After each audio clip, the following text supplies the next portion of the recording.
Hey, what's up guys, Chaos Theory here, and in this video I'm going to try and teach you how to run. I'm going to try and cover basically everything I can. Like, I'm going to try and cover the origins of running, how to run effectively, like how to do pretty much everything in running and how everything works, and yeah, I'm just going to try and cover as much as possible. This probably will be my last running guide. Don't quote me on that, but it might be. So yeah, let's get into it. Let's start with a PowerPoint presentation that I created. That's awesome. So, Runner's Guide for Beginners by me, Chaos Theory. An overview of what I'm going to cover in this guide. A detailed walkthrough of the origins and the present of running. A guide on how to run, techniques, and tips on how to do it. Guide on how to deal with your customers and proper presentation of your run, which is such a bitch, by the way. Anyways, so what I'm basically going to cover is pretty much everything I know about running. At least I'm going to try. Anyways, so to really understand on how running came to be, we're going to have to first delve into how Guild Wars came to be, and more importantly, how the MMORPG genre has evolved over the years. So, what is an MMORPG? It is a massive multiplayer online role-playing game, and it means you're role-playing in the game with a lot of people at once. So they're all playing at the same time, you can see them all, and it's just like a huge community. Just have a ball with that. Anyways, so I'm pretty sure you know what an MMORPG is. I mean, Guild Wars is one of them. So first, the first MMORPG I can really think of would be Ultima Online. That came out in like 1997 or something. I didn't really play it because I was like, what, 2 when it came out. Anyways, so Ultima Online, and then another ones like when I was a kid, RuneScape was pretty popular. Maple Story, where you got to kill giant mushrooms. It was like anime characters. That was fun for a kid. And there was like EverQuest and Star Wars Galaxies, which was the first subscription-based game that I heard of, and I thought that was so stupid. Anyways, and then there was also Club Penguin, which is a ball. I would go play that. Excuse me. Anyways, so if you look around, you can tell like there wasn't really any specific structure to MMORPGs back then. Like, they're nowhere near what we know them as today. And that's because something happened. This game came out. And we all know that this game is like the juggernaut of MMORPGs. It owns everything. Anyways, so yeah. So we all know that World of Warcraft is made by Blizzard Entertainment, which we all know has been sucking the life out of gamers for a long time. StarCraft, Warcraft 3, Diablo. Love Diablo 2, by the way. Anyways, so there were 3 guys that were part of Blizzard that were like, I don't like it here. I don't really know the backstory to them, but they left Blizzard. That's Mike O'Brien, Patrick White, and Jeff Strain. And these people decided, hey, you know what? Let's make our own company. So they made ArenaNet. And we all know that ArenaNet created Guild Wars. So that's really how that started. So they were branched off of Blizzard Entertainment, which is the leader of World of Warcraft. So, what is Guild Wars? It is an MMORPG that wanted to be different from the rest. It wanted to stand out. So it really wanted to tackle some major issues like grinding, griefing, and the fact that there's no real like storyline to it. It's just kind of, it's hard to explain. Like, you just go around questing. I mean I don't have a lot of true experience with World of Warcraft, so I might be wrong, but it doesn't seem to have much of a plot line to it. Anyways, so this is a picture of a map zone, and this will show you how they conquered this problem, particularly the griefing problem. So, as all of us know, we have the areas that are called zones, which are considered to be private copies of the map. I'll get into that later. Such as like DSLO lands, Dragon's Gullet, Old Ascalon, all that stuff. Those are zones. And then there's also outposts, or towns, or mission outposts, and stuff like that. So, yeah, those are the people where those are the places where you group up with people, and that's where you can see everybody. Anyways, so rules of the zone system. Outposts act like hubs to group up. The only areas where you can see everyone in that specific outpost district. Once you group up in the outpost, your group then moves to a zone. This is a private copy of the map. Solves griefing in the game. No random stranger can take your kills or drops anymore, and it just allows for the game to be a lot less World of Warcrafty. I don't even know how to explain it. Anyways, so if the player leaves while you're in the zone, he will log back in at the outpost you started off at. Now for the big one. If a player zones into a portal in a zone, the entire party zones into that same zone with the player. If this was a portal that leads to an outpost, the entire party gains the outpost with the player. So that last one, you can kind of see a flaw in that one. And this flaw is what allows for running to be possible. So, is running an exploit? No. An exploit is a bug in the game that allows for one character to gain advantage over others. And running, examples. So like, before, it was a while back, but before, when the Guildhall ambassadors were pretty much brand new, the Canton ambassadors in the Guildhall, there was a exploit that you could take anybody to any outpost in the game. Like, you could take a level 1 character that was in Ascalon City, and you could take him to Hell's Precipice, and you can skip the entire game. So that is an exploit. That is a bug in the game that can be taken advantage of really badly. There's a lot of examples of this over the Guild Wars period. What running is a major flaw in the game system. This isn't a bug. It is a flaw in the logic of the game system.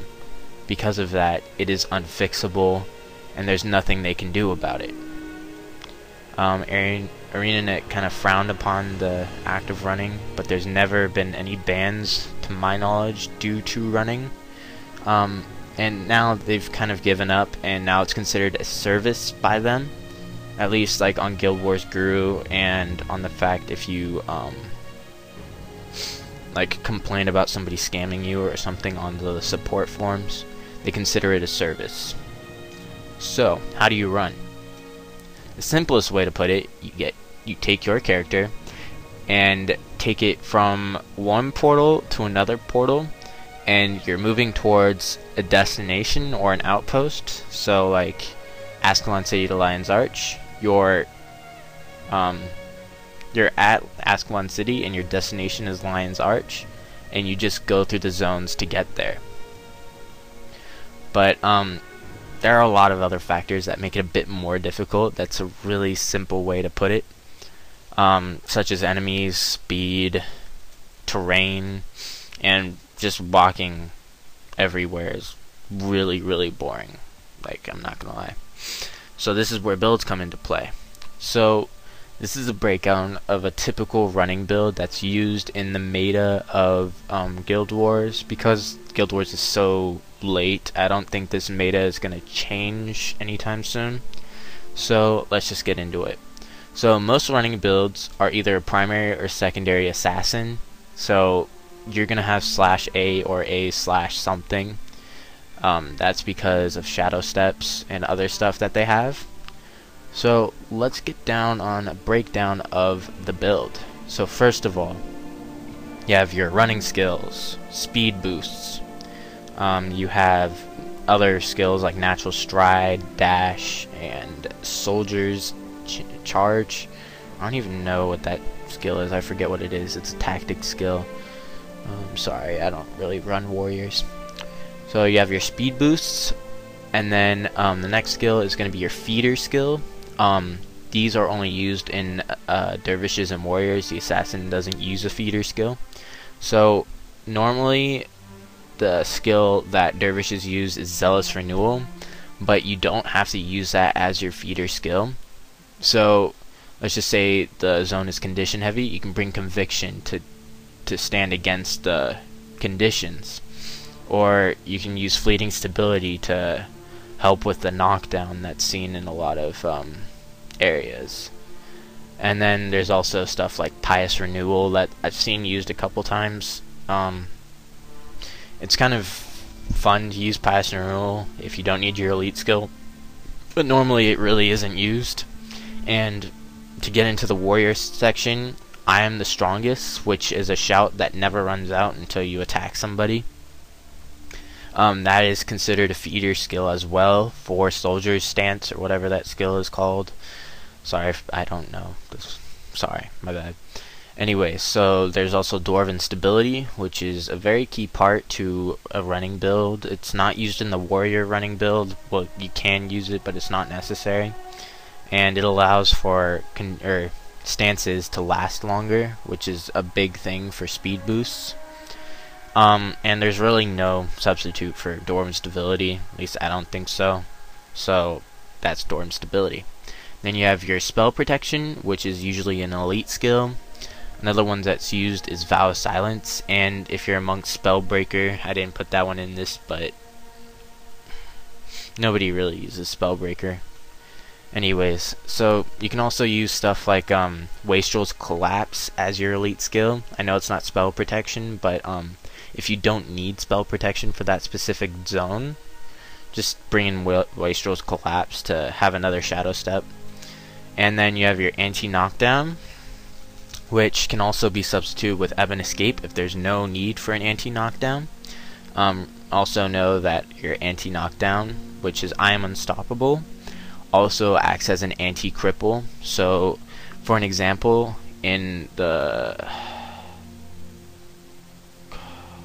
I don't remember the zone that you take that from Gunnar's Hold to Long Eye's Ledge, that has the wolf cave in it.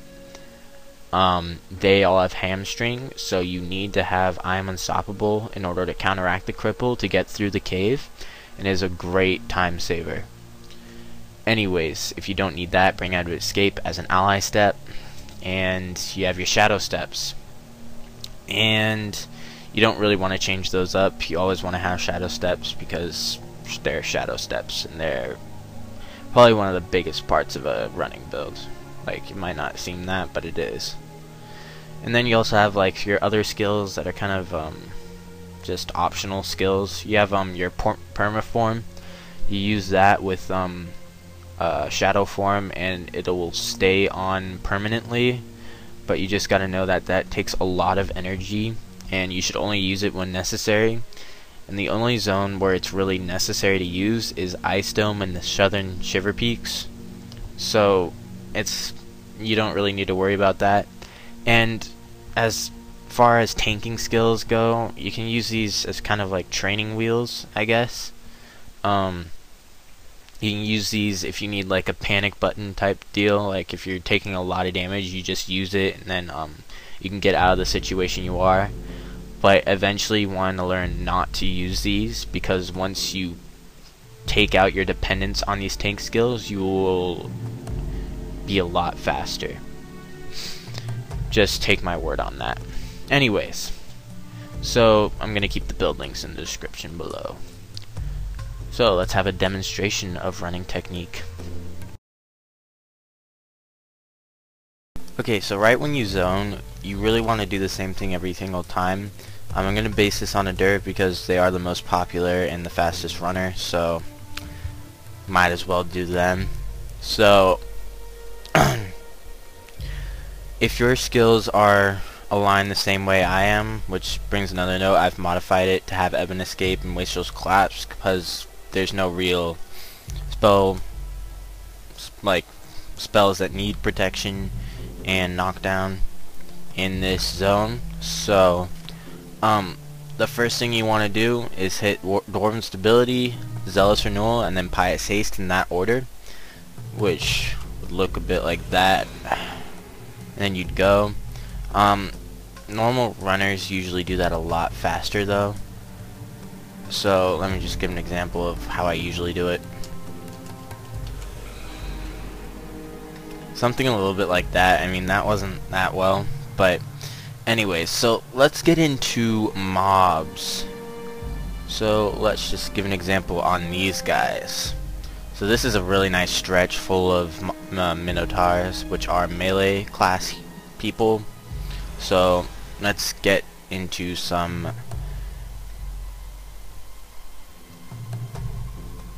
tutorials on them. So the one thing that's a big rule on running is that you don't want to stop. There's a flow to running. If you keep going, the mobs will just pile in back of you and eventually de-aggro and just go up into a ball, as you see here, and they won't even touch you. I mean, look at this. None of those mobs touched me. However, if you stop at any point in time to maybe like put in like shadows or like Shroud of Distress or something like that, it'll slow you down, mobs will re-aggro, and it'll just not be a jolly old time. So just know that the one thing that you want to do is to keep moving, because if you do that, the damage that you will receive is greatly reduced. So another technique that you really need to know is a technique called Ranger Stepping. This is a technique that's been known since like the dawn of time in Guild Wars. It was first used in PvP against rangers, which is why it's called Ranger Stepping, by the fact that if a ranger shoots an arrow, if you zigzag to left and right, like something like this, the arrow will assume that you're going to be here or somewhere when you go. So if you zigzag, the arrows will just like hit here and here. That's just the general physics of it. It's really helpful for ranged attacks, but it can also be used as icy for mob de-aggro. When you use Ranger Stepping, mobs de-aggro much faster. So let me give an example of that. This is without Ranger Stepping. So I'm just going to run straight through these guys, no Ranger Stepping, no Shadow Steps, because I'm going to get into those later.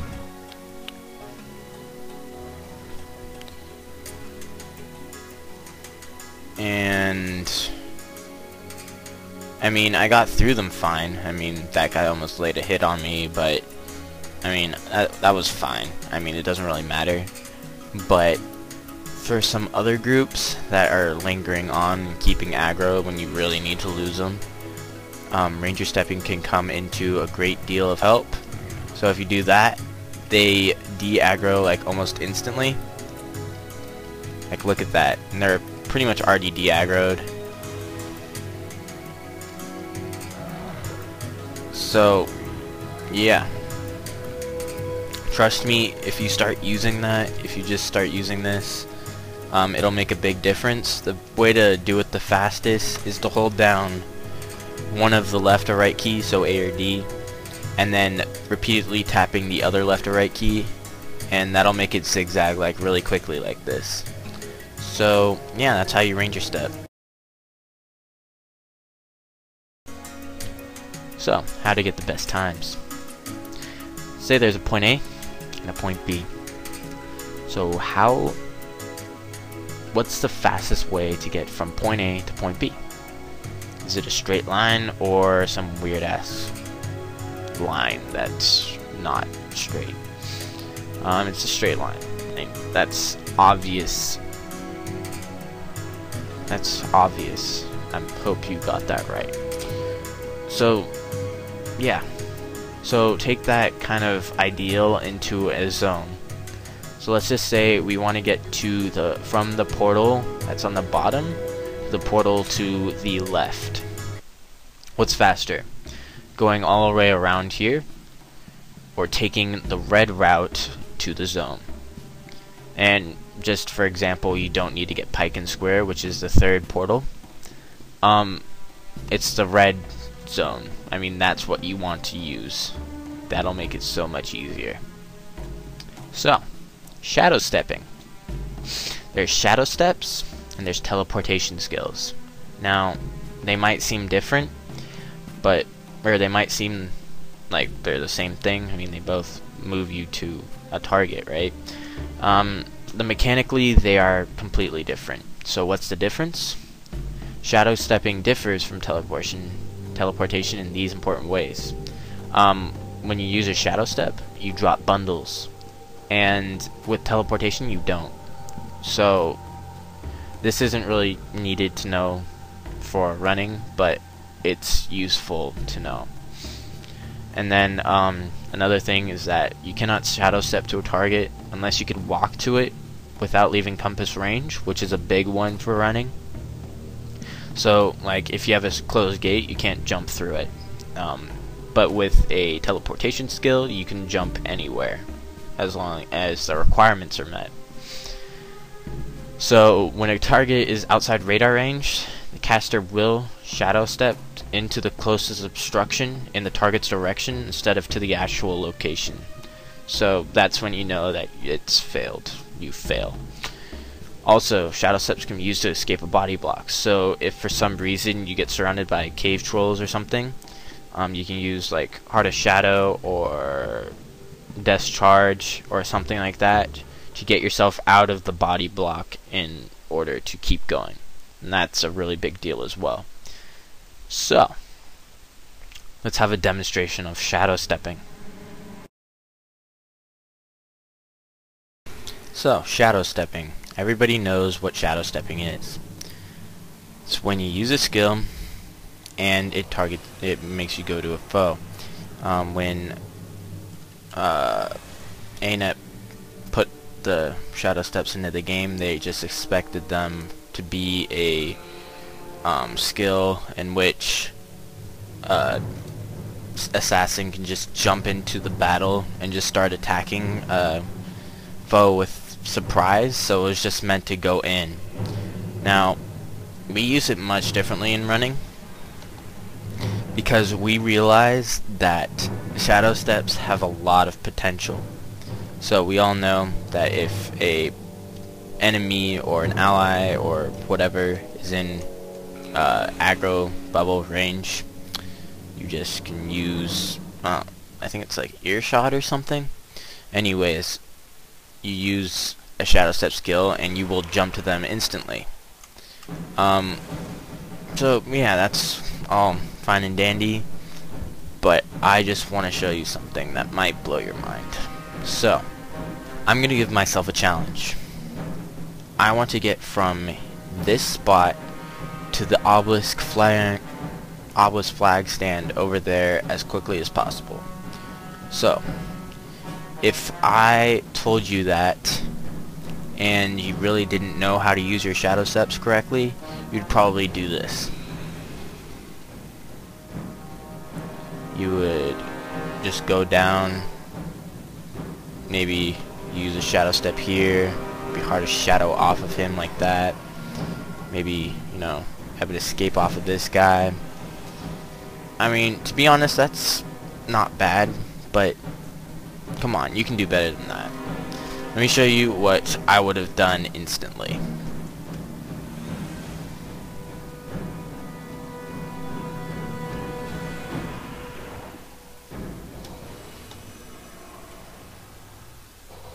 And I'm there.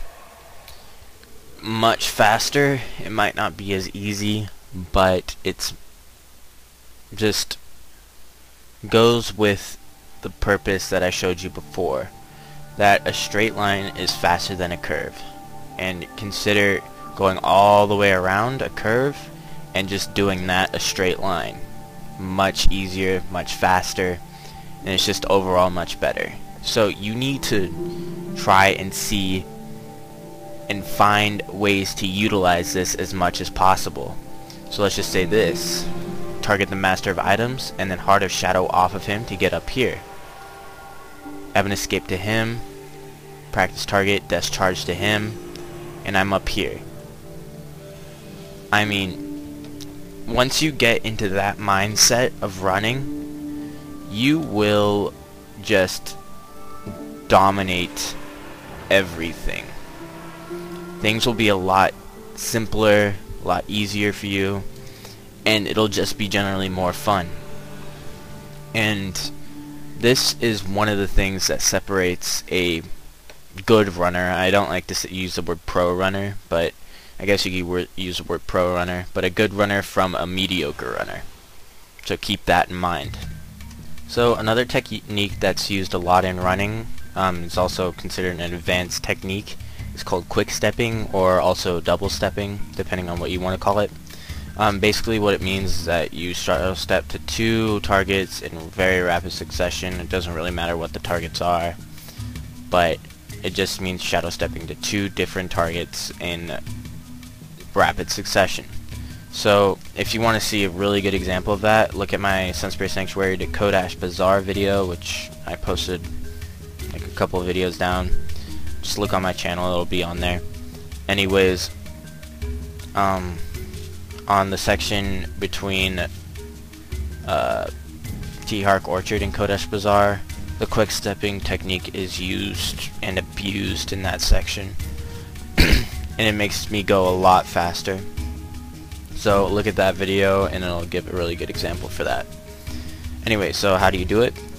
First of all, you're going to need to go into your settings, and you're going to have a box that says double click to attack / interact, and you want to have that checked. It'll probably be unchecked, unless, yeah, it'll probably be unchecked. Anyways, so let me just give an example of what double click to attack interact really does. It makes really simple sense. If you want to interact with something, you have to double click it. Normally you just have to single click it. And the reason why you want to do this for running is because what it does, if you don't have it clicked, you just click on somebody and you just go to them. I mean, that's not good. I mean, it might be better for like PvP and stuff, but it's not good for running. Anyways, so let's just see if I wanted to double step, try and double step with it on. Say I want to go adjacent, then in the area, try to use Wastrel's Collapse, and then I would untarget the other guy. And that brings me to how you do double stepping. So let's put that back on. So again, let's go to adjacent, then in the area.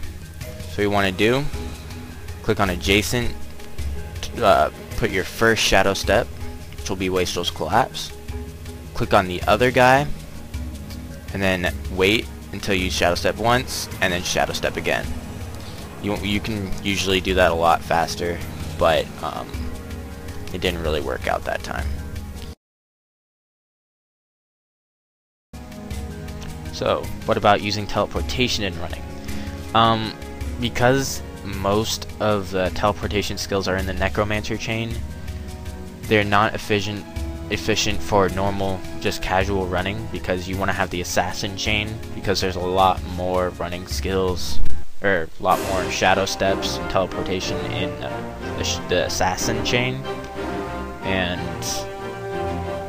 normally you don't need teleportation skills for running.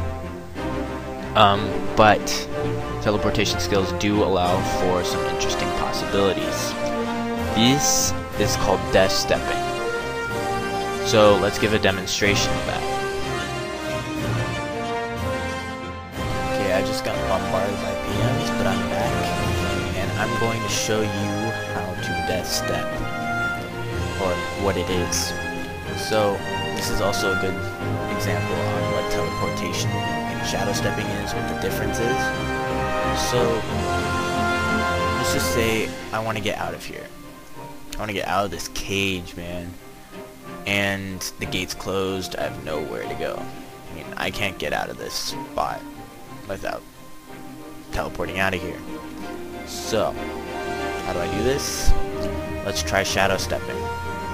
So I should be close enough to shadow step. Doesn't work. If I was a little bit further away, I would have just shadow stepped to the wall. Now, this is because there's no visible way to get to that person without leaving compass range. If that door was open, then I would be able to shadow step to it fine. Now, how do we solve this? Let me show you. I'm going to use the skill Necrotic Traversal, which is a teleportation skill.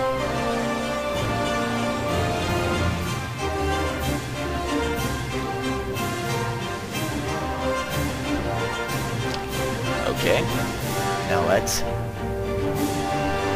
get there. So now I've teleported out of the area, and that's with all doors being closed. And this is because Necrotic Traversal has no rules, it has no limits. If the requirements are met, which means if there's a dead corpse in the area, you will teleport to that corpse regardless of anything else. So this is how death stepping works, and this has opened a lot of doors for running. It's not really fluent casual running, but it has opened up possibilities.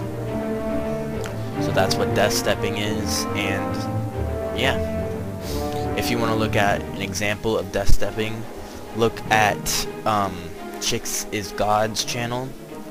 It's XIII13 lols. He has a video that looks at factions running. It's factions running part 1. At the very beginning, he uses death stepping to get down to that creek. So check that out.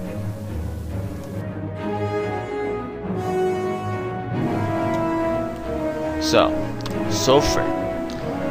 In the Desolation, you have Sulfur, and it's not fun because it kills you. So, you might have heard of people getting to Kodash Bazaar or the Bone Palace or something like that through the Sulfur, and you gotta wonder, like, what, are they Jesus or something? Like, how do they get past that? So, really, it's easy. That's the Sulfur icon, and now to get some technical stuff in here. So, technical. Once you step on sulfurous ground, you have a random amount of time from around 0 to around 2 seconds until the haze effect is applied. And that means that you have the icon on the left put onto your effects meter. And then you have another 2 seconds before the effect is taken off. If you're on sulfurous ground when it goes off, you die. And by the way, the effect stays on you when you die. But if you're on safe ground, the effect just gets taken off and you go on your merry way. You're fine. But there's also a lot of other factors that you need to think about when you do shadow step, or while you're doing Sulfur, because if you have really bad lag or something like that, it will completely mess you up. Like, if you have really bad lag, like if you're in the red zone, the only way you'll be able to safely run is by mouse clicking the areas, which can work, but I wouldn't really use it. So let's get a demonstration of all that.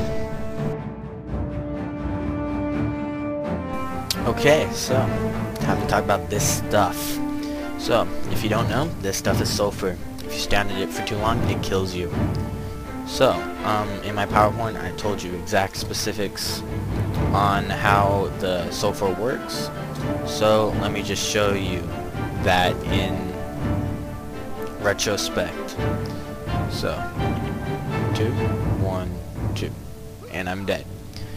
You see it came into 2-second intervals. That's probably the best timing that you can really have. 4 seconds. So yeah, that was pretty good.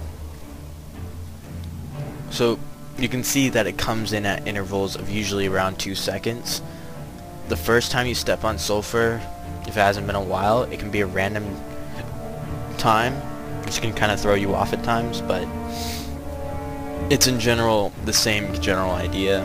So let's just show you this. So let's get on. 2, 1, 2, 1, 2, 1, 2, 1, 2, 1, 2, 1, 2, 1, 2. So you can see there's a rhythm to it. And this rhythm is probably one of the most crucial things to know in Desolation running, is that there is that rhythm. Now I'm probably just going to go through a quick run of this zone just to show you how it works. I'm going to have the monks here on standby so I don't look like, well, just there, you know, because you never know what happens.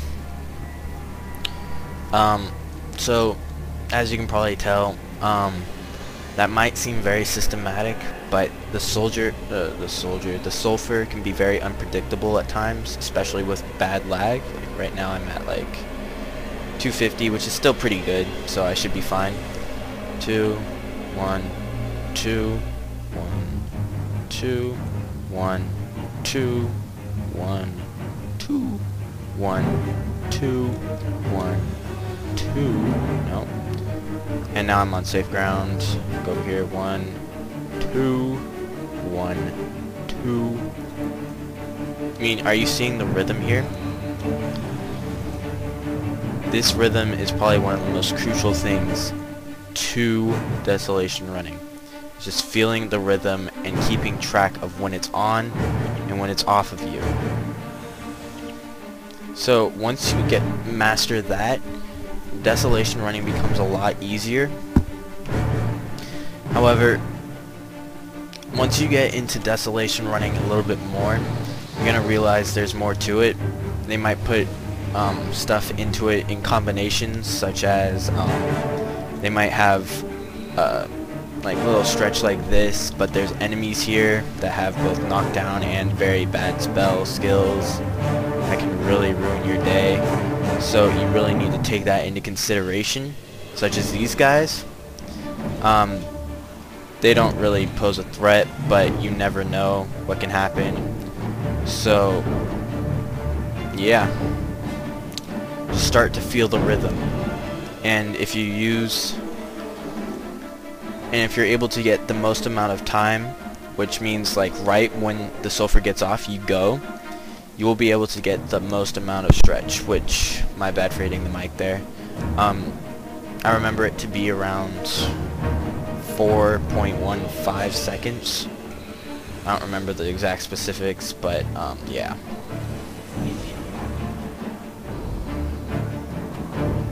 Probably gonna die. Yep.